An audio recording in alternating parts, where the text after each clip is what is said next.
प्राचीन काल में वाराणसी के राजा ब्रह्मदत्त के समय में बोधिसत्व ने कबूतर का जन्म धारण किया था।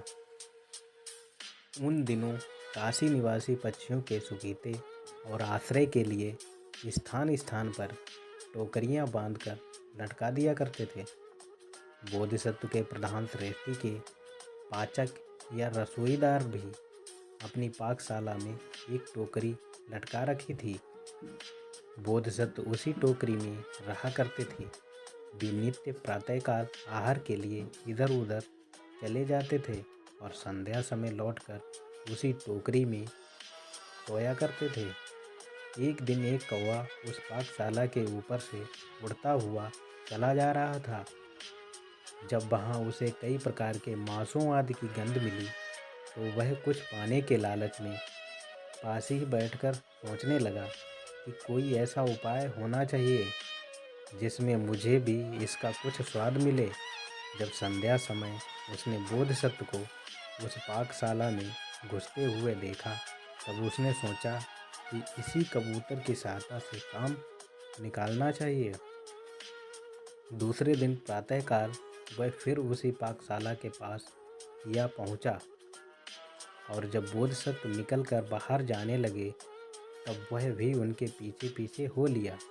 बोधिसत्व ने पूछा, भाई तुम मेरे साथ क्यों चल रहे हो? कौवा बोला, महाराज आपकी चाल ढाल मुझे बहुत अच्छी लगती है, अतः मैं आज आपसे आपका अनुचर हो कर रहूँगा। बोधिसत्व ने कहा, भाई मेरा खाद कुछ और है तुम्हारा कुछ और। यदि तुम मेरे अनुचर बनोगे तो तुम्हें बहुत कठिनता होगी। कौवे ने कहा, महाराज आप जिस समय अपने भोजन की चिंता करेंगे उस समय मैं अपनी भोजन की व्यवस्था कर लूँगा और फिर आपके साथ रहा करूँगा। बोधिसत्व ने कहा, अच्छी बात है, पर मेरे साथ तुमको बहुत सावधान होकर रहना पड़ेगा। इस प्रकार उस कौवे को सतर्क करके बोधिसत्व इधर उधर तृण बीज आदि चुगने लगे। कौवा भी गोचर आदि उलट पलट कर कीड़े मकोड़े आने लगा और थोड़ी देर बाद बोधिसत्व के पास आकर बोला, महाराज आपको भोजन करने में बहुत देर लगती है, अधिक भोजन करना अच्छा नहीं होता।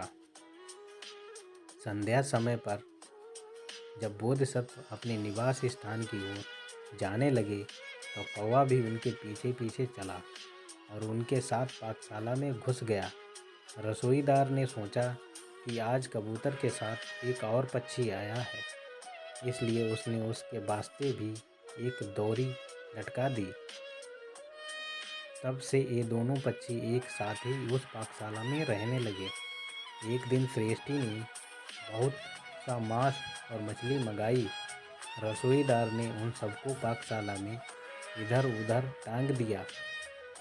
सब चीज़ें देखकर कौवे की लार टपकने लगी।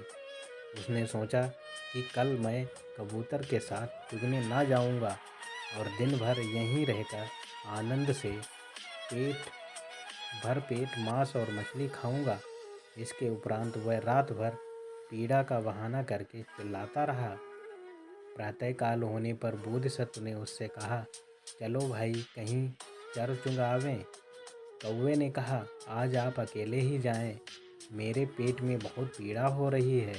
बोधिसत्व ने कहा, भाई मैंने तो आज तक कभी नहीं सुना कि कौवे के पेट में भी पीड़ा होती है। उन्हें तो रात को भी पहर पहर भर भूख लग करती है। जान पड़ता है कि आज तुम यहाँ का मांस और मछली आदि खाने के लिए लालायित हो रहे हो। तुम मेरे साथ चलो, मनुष्य का भोजन पचाना तुम्हारे लिए बहुत कठिन होगा। इस प्रकार लोभ के फेर में मत पड़ो, मेरे साथ चलो और नित्य की भांति बाहर से खा पी आओ। कौवे ने कहा, नहीं महाराज, आज तो मुझमें सामर्थ्य नहीं है कि उठकर कहीं जा सकूं। बोधिसत्व ने कहा, अच्छा कोई चिंता नहीं, तुम्हारे व्यवहार से ही तुम्हारे उद्देश्य का पता चल जाएगा। पर देखो मैं तुमको सावधान किए देता हूँ, कहीं लोभ में पड़कर कोई अनुचित कृत्य ना कर बैठना। कौवे को इस प्रकार उपदेश देकर बोधिसत्व नित्य के अनुसार बाहर चले गए। इधर रसोईदार ने मछली और मांस लेकर उनके अनेक प्रकार के पाक बनाना आरंभ किया। जिन बर्तनों में चीज़ें पकाई जा रही थी, ढक्कन सरकाकर उनका मुंह भाप निकलने के लिए उसने खोल दिया था। थोड़ी देर में वह बाहर जाकर पसीना पोंछने लगा। उसी समय कौवे ने गर्दन बाहर निकाल कर देखा कि रसोईदार बाहर गया है। उसने सोचा कि मांस खाकर मनोरथ पूर्ण करने का यह अच्छा अवसर है। वह सोचने लगा कि मैं मांस का कोई बड़ा लोथड़ा खाऊं या उसके छोटे छोटे टुकड़े खाऊं।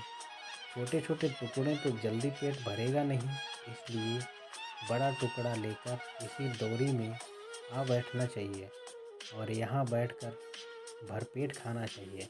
ये सोचकर वह निकला और एक बर्तन के ढक्कन के ऊपर जा बैठा, जिससे ढक्कन गिर पड़ा और भन भन कर शब्द हुआ। वह भनभनाहट सुनते ही रसोईदार पाकशाला में आ पहुंचा और कौवे को देखकर बोला, मैं अपने स्वामी के लिए जो मांस बनाता हूँ वह यह कौवा खा रहा है। मैं तो अपने स्वामी का सेवक हूँ, कुछ इसका सेवक नहीं हूँ। रसोईदार ने द्वार बंद करके उस कौवे को पकड़ लिया। उसके सारे शरीर पर आदि नोच डाले। अदरक, नमक और जीरा आदि एक साथ पीसकर उसके सारे शरीर में लगा दिया और उसी अवस्था में उसे डोरी में रख दिया। वह मारे पीड़ा के जोर जोर से चिल्लाने लगा।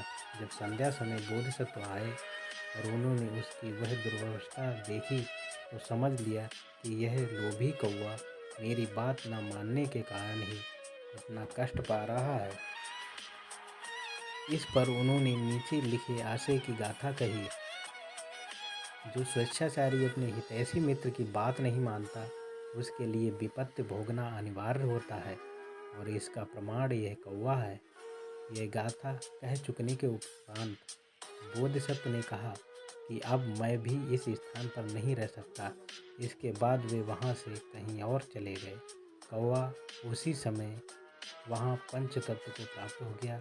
रसोईदार ने उसे डोरी समेत कूड़े खाने में फेंक दिया। तो दोस्तों, अगर हमारी ये कहानी आपको पसंद आई है तो हमारे चैनल को सब्सक्राइब करें और बेल आइकन को प्रेस कर दें, जिससे कि हमारी नई नई वीडियोज़ की नोटिफिकेशन आपको मिलती रहे।